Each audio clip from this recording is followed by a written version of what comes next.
आपण पाहत आहात EDTV, बातमी अशी जिच्यावर तुम्ही ठेवणार विश्वास। आर्ट ऑफ लिव्हिंगचे प्रणेते श्री श्री रविशंकर आणि मुख्यमंत्री एकनाथ शिंदे हे आज दिनांक 2 फेब्रुवारी रोजी एकाच व्यासपीठावर आले होते।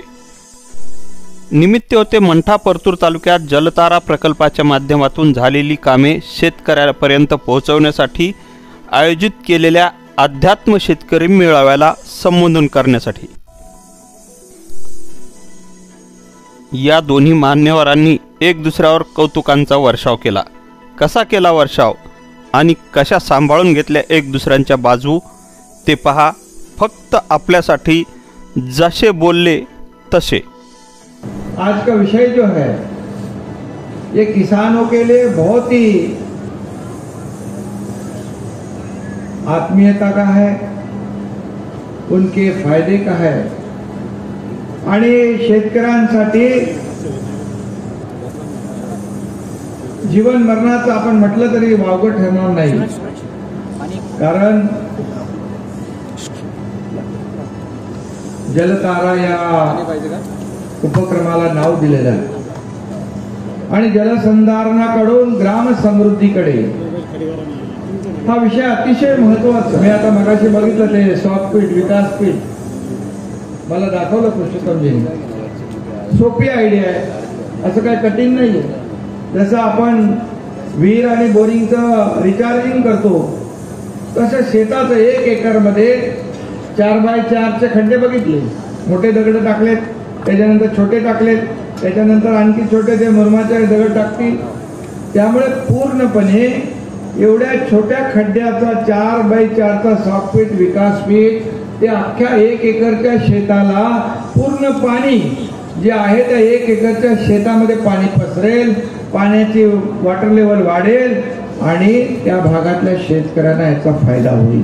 अतिशय सोपी, साधी आणि सरळ पद्धत आहे।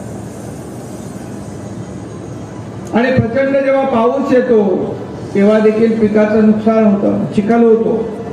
परंतु या पद्धतीमुळे चिखल न होता पूर्ण पाणी जमिनीत पर्क्युलेट होईल, जिरपेल आणि अख्ख्या 1 एकर मध्ये एवढासा छोटा खड्डा पाणी पुरवठा करेल। पाणी पुरवठा मंत्री इकडे बबनराव लोणीकर आहेत, पूर्वी आपले त्यांच्याकडे खातं होतं आणि त्याने देखील त्यांच्या कार्यकाळात खूप चांगल्या योजना या ठिकाणी राबवल्या। देवाने मी म्हणेन, कारण ही आवश्यक, ही आपल्या खऱ्या अर्थाने एक आदर्श योजना होती। देवेंद्रजींनी या शेतकऱ्यांचा उन्नती, प्रगती आणि त्यांच्या जीवनामध्ये चांगले दिवस आणण्यासाठी आम्ही सुरू केली। परंतु ती बंद झाल्यानंतर आपले सरकार जे आलं, हे सरकार आल्यानंतर पहिला निर्णय आम्ही जलयुक्त शिवार योजनेचा घेतला आणि ती पुन्हा सुरू केली। गुरुदेव जी, मैं आपको यहाँ कहता हूँ कि जलतारा वाला जो प्रकल्प है ये सरकार के माध्यम से भी उसको प्रमोट किया जाएगा, इसको आगे बढ़ाया जाएगा, क्योंकि ये किसानों के फायदे की बात है। उनको जहां मराठवाडा, विदर्भ कोरडवाहू जमीन आहे, कोरडवाहू शेतकरी आहेत आणि शेती आहे, त्यामध्ये पावसाचा पडणारा प्रत्येक थेंब अशा या जलतारा या जमिनीच्या पुनर्भरणाच्या प्रक्रियेमुळे सगळा जमीन शोषून घेईल, जमिनीत थांबेल आणि म्हणून जलयुक्त शिवार योजनेमध्ये याचा अंतर्भाव नक्की केला जाईल, जेणेकरून या राज्यातल्या शेतकऱ्यांना फायदा होईल। खरं म्हणजे मराठवाडा, विदर्भ या ठिकाणी आपल्याला माहित आहे आत्महत्याग्रस्त हे सगळा भाग आहे आणि म्हणून आत्महत्या कमी करणं हे या सरकारचं प्राधान्य आहे। आणि म्हणून शेतकरी हा आपला मायबाप आहे, अन्नदाता आहे, तो जगला पाहिजे, वाचला पाहिजे, ही भूमिका आपल्या सरकारची आहे। हे सर्वसामान्य लोकांचं सरकार आहे, आपलं सरकार आहे आणि म्हणून या सरकारमध्ये जे आपल्याला पाहिजे तेच आम्ही करणार, दुसरा आमचा काही अजेंडा नाही आहे, बिलकुल अजेंडा नाही। आणि म्हणून मराठवाडा वॉटर ग्रीड जो आहे तो देखील आपण त्या काळात सुरू केला। प्रेझेंटेशन आलं, इस्रायलचे लोक आले, सर्वे केला 11 आपल्या ज्या नद्या आहेत, डॅम आहेत, त्याला इंटिग्रेट केलं पाहिजे आणि ज्या भागात जास्ती पाणी आहे, ज्या भागात कमी पाणी आहे, अशा प्रकारचा त्यावेळेस सर्वे केला आणि संपूर्ण जो काही मराठवाडा वॉटर ग्रीडच्या माध्यमातून जे मला वाटतं 4-5 हजार टँकर दरवर्षी आपण वापरत होतो, 4,000 टँकर आपल्याला दरवर्षी वापरायला लागतात आणि मला अतिशय महत्त्वाने बंद झालं. परंतु आमचं सरकार आल्यानंतर, आपलं सरकार आल्यानंतर लोणीकरजी, मी आणि देवेंद्रजी दोघंच होतो मंत्रिमंडळामध्ये, आम्ही पहिला निर्णय घेतला मराठवाडा वॉटर ग्रीडचा आणि त्याला देखील प्राधान्य दिलं जाईल. हे आपले गुरुदेवजी आलेले आहेत, त्यांचे आशीर्वाद तुम्हाला आम्हाला सगळ्यांना मिळणार आहे. आणि आपल्याला मी एक बात सांगू इच्छितो, जेव्हा आम्ही गुवाहाटीला होतो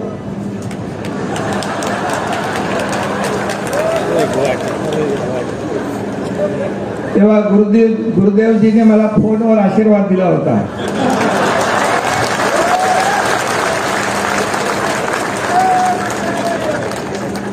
आम्ही सांगितलंय त्यांना, एक लढाई आम्ही सुरू केलेली आहे. बोले बिल्कुल अच्छा है, अच्छा काम करते रहो, अच्छा सफल हो जाओगे. मुझे याद है. और गुरुदेव जी जे आहेत ते चांगलं काम करणाऱ्यांच्या पाठीशी उभे राहतात. मी या ठिकाणी बाकी काय आपल्याला सांगू इच्छित नाही, आपल्याला बाकी सगळं माहिती आहे ना. तो आपला कार्यक्रम झाल्यामुळे असे हे सगळे कार्यक्रम व्हायला लागले ना. म्हणून तर आपला पुरुषोत्तमजीने हा चांगला जलतारा घेतलाय त्यांच्या टीमला सोबत घेऊन. आणि त्यांचा बघा आपलं सरकार, गुरुदेव जी हमारी सरकार जो है, जो अच्छा सुझाव देगा उसके सुझाव का सम्मान करेगा. और ये जलतारा अच्छा सुझाव है, ये सरकार उसका सम्मान करेगी.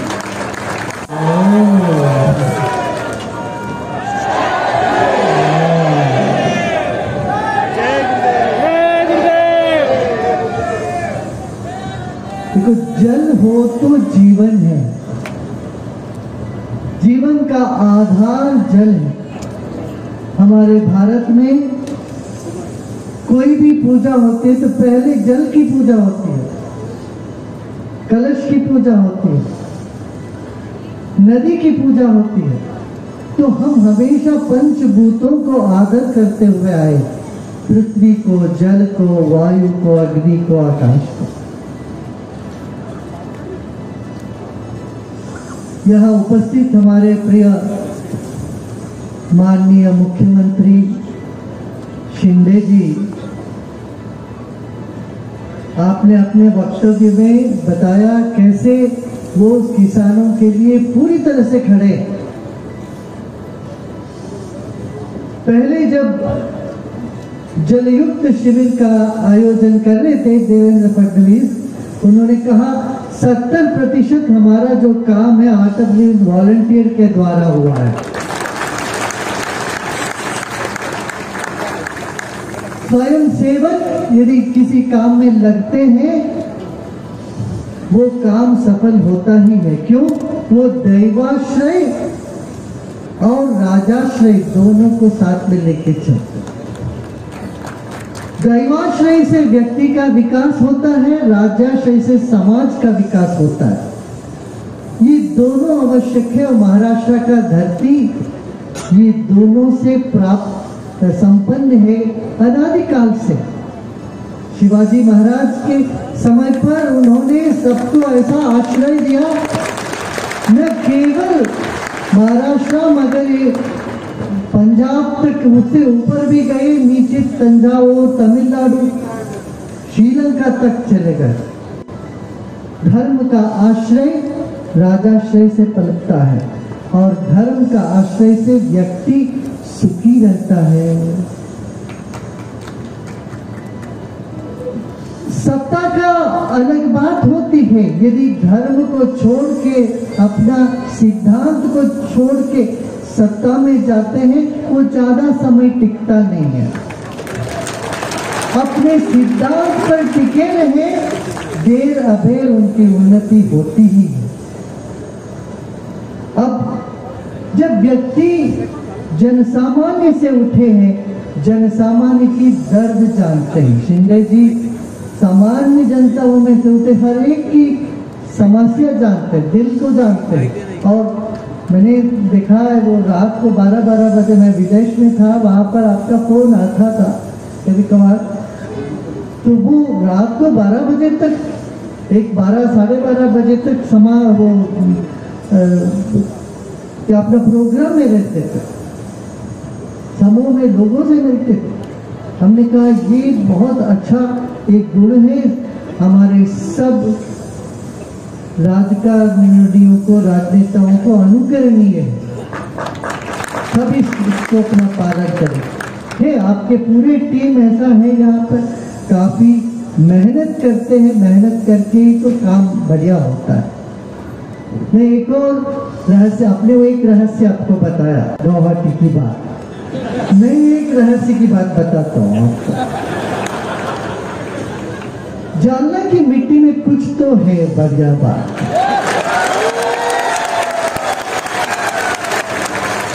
आपको पता है कि स्वच्छ भारत की योजना कहां से शुरू हुई? नहीं पता आपको? 2010 में ऐसे सत्संग के बाद जालना में हमने कहा था कि वो शनिवार को था, रविवार के दिन सब झाड़ू लेके निकलिए, पूरे जालना को साफ कर लीजिए। एक आवाज दी थी, उसके बाद कई सत्संगों में हजारों लोग इकट्ठे हो गए और स्वच्छता का अभियान में चल पड़े। और जालना में 2010 में ये जो स्वच्छ जालना का अभियान आगे बढ़कर के सरकार ने उसको अपनाया, स्वच्छ भारत योजना जाके फिर 2015 में ये कार्य रूप हुआ। तो मैं ऐसे ही जलतारा यहाँ से शुरू किए हैं, अब यहाँ से देखिए पूरे देश में तो फैलेगा ही, सब जगह होगा। किसानों का आंसू बहुत खतरनाक होता है। तो आंसू के साथ जो किसान हल चलाता है, उसमें अन्न उगाता है, उसको खाने वालों को बीमारी होती है। किसानों को आंसू नहीं बहने देना है। आपने भी विश्वास किया, उसके लिए दो बात जरूरी है। एक तो आपके लिए सब तरह की मदद तो मिलता ही है, साथ में आप विश्वास, दैव विश्वास रखो। दुनिया अभी सुखी नहीं है। करुणा से, प्रेम से, श्रद्धा से, विश्वास से आप अपने भीतर विश्वास को जता के रखो। कहीं भी कोई भी किसान आत्महत्या जैसे हरकत करे ही नहीं। इस पर हमने भी हमारे सारे वॉलंटियर लगे हुए हैं विदर्भा में, 520 गांवों में पदयात्रा करी, घर घर में गए, किसानों को समझाते गए आप अकेले नहीं हो, आप फिक्र मत करो, आगे बढ़ो। जीवन में कष्ट आते हैं, दुख आते, सुख आते हैं, ये सब आते जाते रहते हैं। किसको नहीं आया कष्ट? सबको आते, मगर उससे दिल टूट जाए, मन टूट जाए, ये नहीं होगा, ये नहीं सहनीय है। अच्छा, गुरु क्यों आते हैं? यहाँ गुरु क्यों आए पता है? आपकी सारी समस्या साथ लेने के लिए। मुझे फूल माला नहीं चाहिए, मिठाई नहीं चाहिए, आप अपनी समस्या दे दो। आज सत्संग में आए हो, इसका लक्षण ये होनी चाहिए, आप अपनी सारी समस्याएं छोड़ के मुस्कुराते मुस्कुराते, हंसते हंसते जाओ और इतना कॉन्फिडेंस के साथ, आत्मविश्वास के साथ जाओगे, हम हर चीज में आगे बढ़ेंगे और जीतेंगे। ये भाव आपके भीतर जगना चाहिए, तभी आपका सत्संग में आना सही है। सत्संग में आने का यही लक्षण है, नहीं तो आप ऐसे आके बैठे ऐसे चले जा रहे हैं। नहीं, यहाँ आप अपनी सारी चिंताएं छोड़कर नया चिंतन लेके जाए। करोगे? करोगे? हाँ, चिंता छोड़ दो, चिंता करो ना का, चिंतन करो।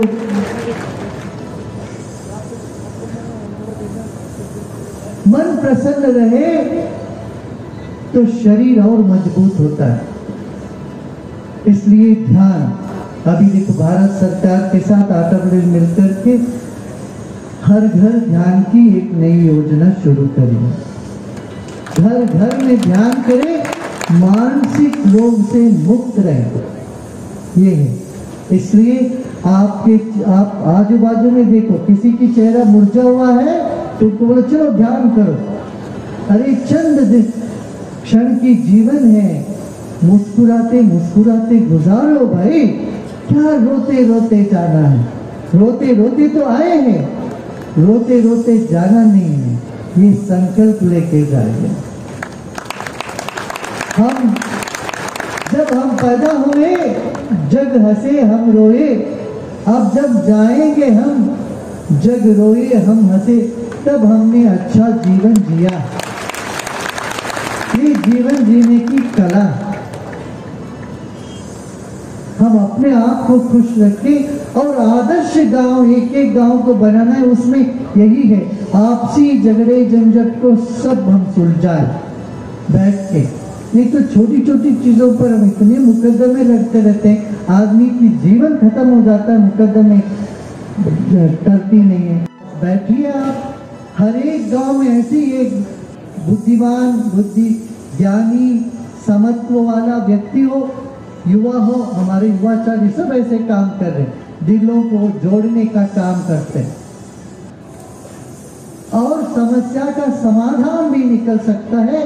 आप सब लोग इस मार्ग पर चलिए। हमारे कोर्ट के ऊपर जितने भी कोर्ट्स है, न्यायालय है, इनके पास इतने सारे केसेस हैं, 1000 साल तक वो सब पूरा नहीं हो पाए, इतने सारे केसेस हैं।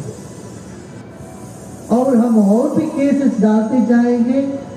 इससे बेहतर है हम सब मीडिएशन के मार्ग, मध्यस्थता का मार्ग लें। गांव गांव को ऐसे करें, आदर्श गांव बनाइए, श्रेष्ठ गांव बनाइए, नैसर्गिक खेती करें और स्वदेशी चीजों का उपयोग करें। आप एक चिप्स पैकेट खाते हो, उसका पता है उसमें 20, जो भी पैसे उसमें 20-30% हम विदेश को देते हैं। भारत को सिर्फ एक मार्केट के दृष्टि से लोग देखते हैं, ऐसा नहीं, आप मैन्युफैक्चरिंग की दृष्टि से भी देखना है। मुझे बहुत हर्ष है, अब सरकार ने इस पर कदम उठाया और खूब एंकरेज कर रहे हैं, प्रोत्साहन दे रहे हैं मैन्युफैक्चर करने के लिए। भारत में मेड इन इंडिया का एक नई आवाज उठी है बहुत साल के बाद।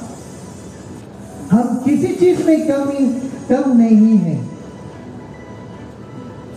एजुकेशन में, शिक्षण पद्धति में, शैक्षणिक पद्धति में लो, व्यापार उद्योग में लो, व्यवसाय में लो, सब जगह हम आगे हैं और प्रकृति हमारे साथ है। किसी और देश को इतना बारिश नहीं दे रही है प्रकृति जितना हमारे देश में हो रहा है। अध्यात्म, योग, उद्योग और निष्ठा के साथ हम जीवन को, समाज सेवा को साथ में जोड़ के चलेंगे, जीवन उत्सव बनके रहेगा संघर्ष में।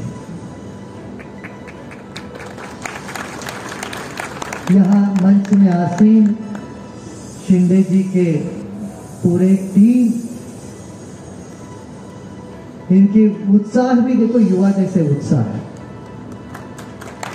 और इन सबको मैं बधाई देता हूँ और प्रोत्साहन भी देता हूँ।